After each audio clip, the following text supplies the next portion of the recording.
మూసిన ద్వారాలు. ఒక మూసివేయబడిన ద్వారం ఖండాలను కదిలిస్తుందా? Can a closed door shake the continents? ఈరోజు ఈ ప్రశ్నకు జవాబు అలనాడు ఆ రాత్రి ఆ దైవజనుడు తలుపులన్నీ మూసుకుపోయినప్పుడు ఏకాకిగా ఆలోచిస్తూ బాధపడుతున్న సందర్భంలో కళ్ళు మసకబారిపోయాయి, భౌతిక దృష్టి మందగిలింది, కళ్ళు బరువెక్కి నిద్రపోయాడు. అప్పుడు దేవుడు తనతో మాట్లాడడం ఆరంభించాడు. అపోస్తుల కార్యం 16వ అధ్యాయం. అందరం కలిసి ఈ అద్భుతమైన సత్యాన్ని ఈరోజు ఒక దర్శనంలో అడుగు పెడితే ఏ రీతిగా తలుపులు మూసుకుపోతాయి, ఆ మూసివేసిన ద్వారాలు చరిత్రలను ఎలా మారుస్తాయి, ఖండాలను ఎలా కదిలిస్తాయి, రాజ్యాలను ఎలా సమోన్నతంగా సంపూర్ణంగా మార్చివేస్తాయి, ఒక మూసివేసిన ద్వారానికి ఎంత సత్తా ఉంటుంది, ఒక మూసిన ద్వారానికి ఉన్న ఆశీర్వాదం ఎంత, ఇవన్నీ కూడా చూడడానికై అపోస్తుల కార్యము 16వ అధ్యాయము అందరం కలిసి 9వ వచనం చదువుకుందాం. అందరం కలిసి 9వ వచనం చదువుకుందాం. అపోస్తుల కార్యం 16:9 అందరం కలిసి ప్రార్థన పూర్వకంగా ఈరోజు ఈ అంశాన్ని జాగ్రత్తగా అందరం కలిసి చదువుకుందాం. అతనికి అప్పుడు మాసిదోనియా దేశస్థుడు ఒకడు నిలిచి, అందరం కలిసి చదువుదామండి. Acts chapter 16:9. అప్పుడు మాసిదోనియా దేశస్థుడు ఒకడు నిలిచి, నీవు మాసిదోనియాకు వచ్చి మాకు సహాయము చేయమని తనను వేడుకొనుచున్నట్టు రాత్రివేళ పౌలునకు దర్శనము కలిగెను. ఎప్పుడండి? రాత్రివేళ పౌలునకు దర్శనము కలిగెను. అది ఆ రాత్రి ఒక నిశ్శబ్ద రాత్రి. ఎన్నో గాయాలు, ఎన్నో తలుపులు మూసిన ద్వారాల గాయాలు, బరువెక్కిన మనసుతో నిద్రపోతున్న రాత్రి అది. బహుశా మీరు అనొచ్చు, ఏం తలుపులు దేవుడు మూసాడండి ఆయన జీవితంలో? పౌలు భక్తుడు ఆసియా ఖండంలో అద్భుతమైన పరిచర్య చేయాలని ఎంతో ఆశతో, భారంతో యాత్రను ఆరంభించాడు. సరే, ఆసియా ప్రాంతంలో పరిచర్య చేద్దామని వస్తున్నాడు. 6వ వచనం కలిసి చదువుదాం. అపోస్తుల కార్యం 16:6. యాక్ట్స్ చాప్టర్ 16:6 అందరం కలిసి త్వరగా చదువుకుందాం. అందరం కలిసి చదువుకుందాం. ఆసియాలో వాక్యము చెప్పకూడదని పరిశుద్ధాత్మ వారిని ఆటంకపరిచినందున వారు ఫ్రుగ్రియా, గలతీయ ప్రదేశముల ద్వారా వెళ్ళిరి. మూసియా దగ్గరకు వచ్చి బితూనియాకు వెళ్ళుటకు ప్రయత్నము చేసిరి, గాని యేసు యొక్క ఆత్మ వారిని వెళ్ళనీయలేదు.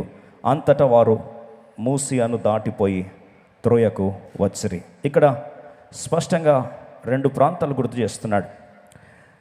ఆసియా ప్రాంతంలో పరిచర్య చేస్తూ ముందుకెళ్ళాలని ఆశపడితే ఆకాశం ఇచ్చిన జవాబు ఆసియాలో అడుగుపెట్టడానికి వీలు లేదు. కళ్ళ ముందే ద్వారాలన్నీ మూసుకుపోయినాయి. Closed doors in the continent of Asia. అరే, పుట్టిన గడ్డ ఇది, పెరిగిన గడ్డ ఇది, పిలుపు పొందిన గడ్డ ఇది. ఆసియా ప్రాంతంలో నేను పరిచయం ఆరంభించి వెళ్తుంటే దూసుకుపోతున్న ఈ సందర్భంలో పరిశుద్ధాత్ముడు, యేసు యొక్క ఆత్మ పరిశుద్ధాత్ముడు అంటాడు, పౌలు ఆసియాలో అడుగుపెట్టడానికి వీలు లేదు. సరే, తలుపులన్నీ మూసివేయబడ్డాయి. సరే, తలుపులు మూసివేయబడ్డాయి కదా. 2వ ప్రాంతము, ఒక సబ్సెక్ట్ ప్రాంతంలోకి వచ్చి బెతూనియా ప్రాంతానికి వచ్చాడు. బితూనియా ప్రాంతానికి వచ్చి అక్కడ పరిచయం చేద్దామని ఆశపడుతూ ఉన్నాడు. బితూనియా ప్రాంతానికి వస్తే పరిశుద్ధాత్మ దేవుడు, యేసు యొక్క ఆత్మ అంటున్నాడు, నో, డోర్స్ ఆర్ క్లోజ్డ్. తలుపులు కూడా ఏం చేశాడు? మూసేశాడు. ప్రియ సోదరి సోదరా, వరుస పెట్టి 2 ప్రాంతాల్లో తలుపులు మూసివేయబడితే ఆకస్మికంగా దూసుకొని పోతున్న ఒక వ్యక్తికి, అంతవరకు అద్భుతంగా నడుస్తున్న ఒక వ్యక్తికి 2 తలుపులు మాటికి మూసివేయబడితే 2 అవకాశాలు తెరబడి ఒక్కసారి కళ్ళ ముందే మూసేసిన అనుభవంలోకి వెళ్తే బరువు భారం ఎలా ఉంటుందో, ఆ వ్యక్తి అలసిపోయి ఆ రాత్రి పడుకున్నప్పుడు ఎలా ఉంటుందో పౌలు భక్తుని కంటే బాగా బహుశా ఇంకెవరికి బైబిల్లో తెలియకపోయి ఉండొచ్చు. ఎందుకంటారా? రోషం గలవాడు, సమయం గురించిన విలువ తెలిసినవాడు, తన జీవితంలో దేవుని చిత్తానికి ప్రథమ పీట వేసినవాడు, ఒక్క క్షణం కూడా దేవుని పరిచర్లో అలుపెరగని అలసిపోని యోధుడు. అలాంటి వ్యక్తి జీవితంలో మాటికి తలుపులు మోస్తూ ఉంటే ఆ గాయం ఎలా ఉంటుందో పౌలు భక్తుని కంటే ఎక్కువగా బహుశా ఇంకెవరికి తెలియకపోవచ్చు. ఇప్పుడు ఎందుకు దేవుడు తలుపులు మూసేస్తాడు? ఈరోజు మూసివేసిన ద్వారములు మొదటి సత్యం. 7 ప్రాంతాల్లో దేవుడు వేటిని మూసేస్తుంటే ఎలా దేవుడు మూసివేసిన ప్రాంతాలను సదవకాశాలుగా దర్శన భాగ్యంలో కొనసాగి పురోగమనం వైపు ముందుకు సాగిపోయే దర్శనంగా ఎలా దేవుడు నెరవేరుస్తూ వచ్చినాడో ఈరోజు ఈ సత్యాన్ని మనం ధ్యానించుకునే నిమిత్తమై ఇక్కడ దైవజనుడు పౌలు జీవితంలో 2 తలుపులు ఒకేసారి మాటిమాటికి మూసివేయబడ్డాయి. ఇలా మూసివేయబడి భారభరితమైన ఆత్మతో ఆ రాత్రి అలా నీరసించిపోయి అలా ఉండిపోయాడు. ఇప్పుడు ప్రభువు మాట్లాడుతూ అంటున్నాడు, ఆ దర్శనంలట ఒక వ్యక్తి కనిపించాడు. ఆ వ్యక్తి ఒక మగవాడు. బైబిల్ రాసుని చూడండి 9వ వచనంలో, అప్పుడు మాసిదోనియా దేశస్థుడు ఒకడు నిలిచి. ఇక్కడ మాసిదోనియా దేశం ఎక్కడుంది? బైబిల్ సెలవిస్తున్న సత్యం ఏంటంటే మాసిదోనియా దేశము వాస్తవంగా ఐరోపా ఖండంలో ఉంది. ఎక్కడుందండి? ఎక్కడుంది? ఐరోపా ఖండంలో ఉంది. యూరోప్లో మాసిడోనియా అనే ప్రాంతం ఒక స్థానము వాస్తవకంగా ఐరోపా ఖండంలో బార్డర్లో ఉన్న ప్రాంతం అది. ఇప్పుడు ఆ మాసిదోనియా ప్రాంతంలో ఫిలిప్పి అనే పట్టణము ఎంతో ఆధునికమైన సాంకేతిక పరిజ్ఞానము, వ్యాపార కేంద్రము, ప్రపంచమంతా కూడా ఐరోపా ఖండం అంతా కూడా ఎంతో ఆసక్తితో ఎదురు చూస్తూ ఫిలిప్పి పట్టణము అంటే మాసిదోనియా ప్రాంతంలోని ఫిలిప్పి పట్టణము ఏం చేస్తే వారు దాన్ని తూచా తప్పకుండా పాటించేవారు. అక్కడ ఏదైనా టెక్నాలజీ వస్తే వీరు దాన్ని ఫాలో అయ్యేవారు. అక్కడ ఏదైనా వేషధారణ వస్తే వీళ్ళు అక్కడ ఫాలో అయ్యేవారు. అక్కడ ఏదైనా వస్త్రాలంకరణ వస్తే ఇక్కడ వీళ్ళు ఫాలో అయ్యేవారు. అక్కడ ఫ్యాషన్ సెన్స్ వస్తే వీళ్ళు అదే ఫ్యాషన్ రిలీజ్ అయ్యేది. అక్కడ టెక్నాలజీ వస్తే వీళ్ళు అదే, ఏది అక్కడ కల్చర్ కానీ సాంస్కృతిక పద్ధతులు కానీ లేదా అక్కడ వారి అలవాట్లు కానీ ఏ వచ్చినా సరే మిగతా ఐరోపా ఖండం అంతా కూడా వారిని చూసి మాదిరిగా తీసుకునేది. ఇప్పుడు దేవుడు ఆ దర్శనంలో మాట్లాడుతున్న సత్యం ఏంటంటే ఒక వ్యక్తి మాసిదోనియా పట్టణస్థుడట ఆహ్వానిస్తా ఉన్నాడు. అయ్యా పౌలు దైవజనుడా, దయచేసి నీవు మా యొద్దకు రమ్మని వేడుకుంటూ ఉన్నాడు. మన భాషలు చెప్పాలంటే బ్రతిములాడుతున్నాడటండి. ఎంతసేపు బ్రతిములాడాడో తెలీదు. దర్శనంలో కేవలం ఒక వ్యక్తి కనిపిస్తున్నాడు. ఆ వ్యక్తి మాసిదోనియాకు చెందిన ప్రాంతస్థుడు. ఆ ప్రాంతస్థుడు బ్రతిములాడుతాడుచున్నాడు, అయ్యా పౌలు భక్తుడా, దయచేసి మా దగ్గర రా. అయ్యా యూరోపా ఖండానికి రా. అయ్యా దయచేసి మాసిదోనియా ప్రాంతానికి రా అని బతిమలాడుచూ ఉన్నాడు. ఇలాగే సూర్యోదయం అయిపోయింది. ఈ దర్శనం పొందుకున్నాడు. దయచేసి వినండి. ఇప్పుడు దర్శనం వచ్చిన వెంటనే ఇప్పుడు ఈ దర్శనము భాగ్యంలో దేవుడు మాట్లాడడం ఆరంభించిన వెంటనే అందరం కలిసి 12వ వచనంకి వస్తాం. మాసిదోనియా దేశములో ఆ ప్రాంతమునకు అందరం కలిసి 11వ వచనం చదువుదామా? 11, 12.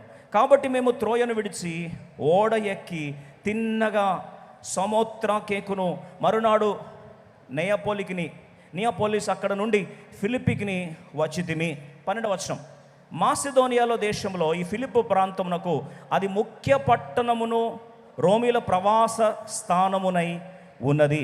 మేము కొన్ని దినములు ఆ పట్టణములో ఉంటిమి. ఇప్పుడు దయచేసి వినండి. 2 ప్రాంతాల్లో డోర్స్ మూసుకుపోయినాయి. ఆసియా ప్రాంతము, బితునియా ప్రాంతము తలుపులు దేవుడు మూసేశాడు.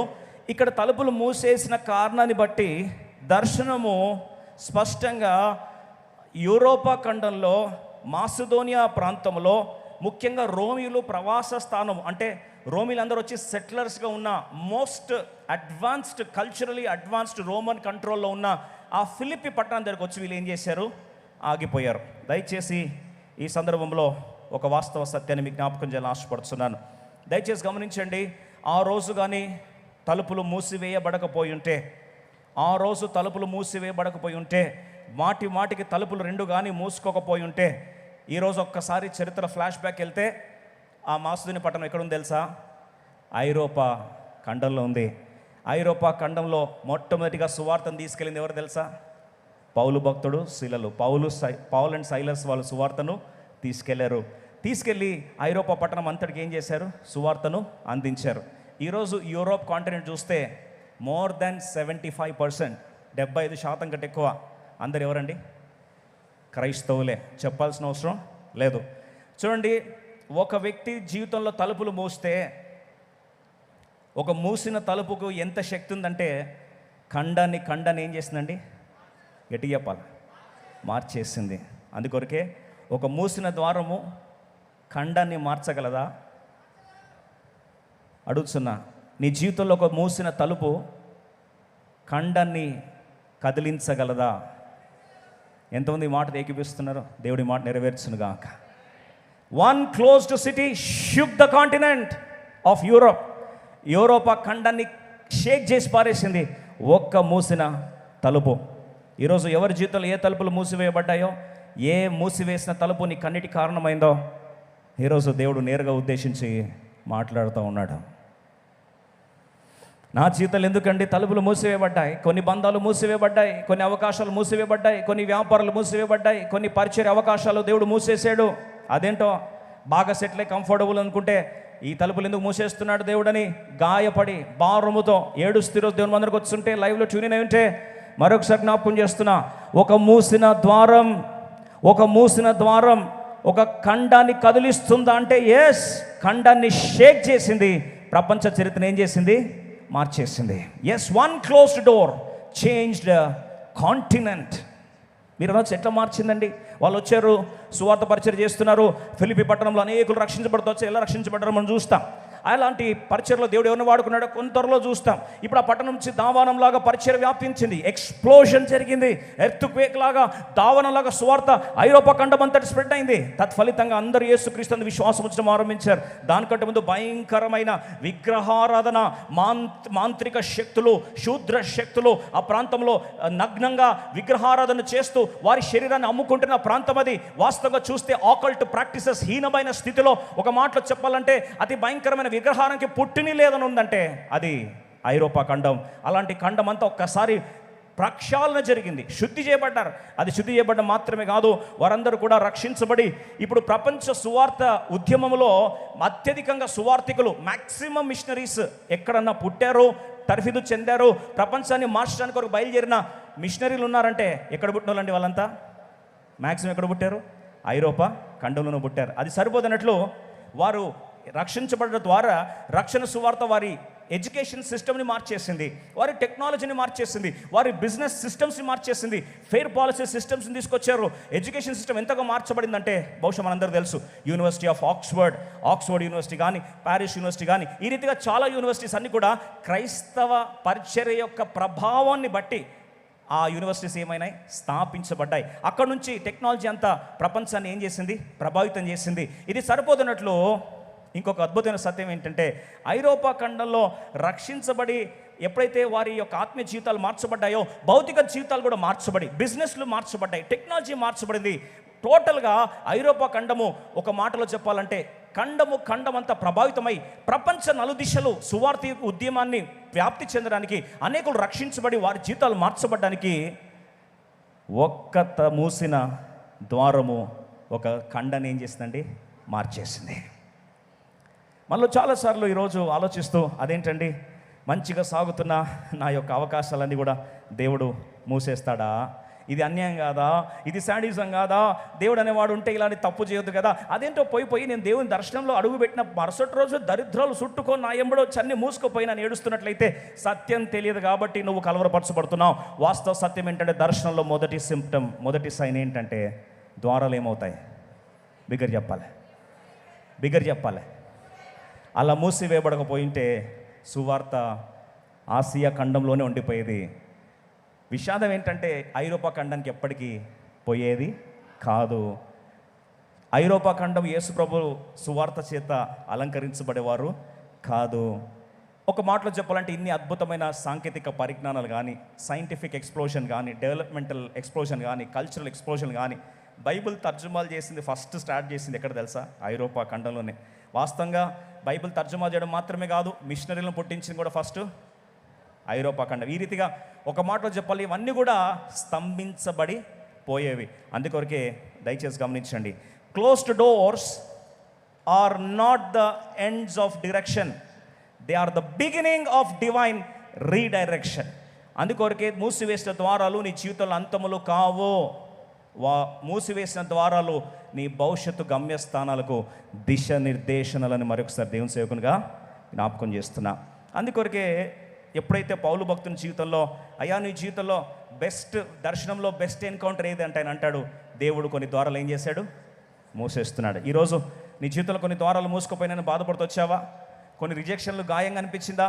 కొన్ని మూసివేసిన ద్వారాలు చాలా గుండె గాయం మిగిల్చి, అదేంటండి దేవుని చిత్తం తెలుసుకుందాం, దేవుని దర్శనం, దేవుని పిలుపు, దేవుని మాట, దేవుని సేవ అంటే తలుపులు మూసేస్తున్నాడు, ఇదెంత అన్యాయం అని ఒకవేళ బాధపడుతొచ్చుంటే ఈ సత్యం నిన్ను స్వతంత్రునిగా చేయునుగాక.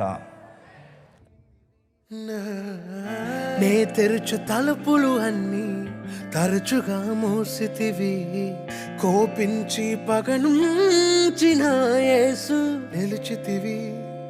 నే తలచు మార్గములన్నీ తరచుగా మూసితివి, కన్నీళ్లతో దుఃఖించిన కౌగిలిలో దాచితివి.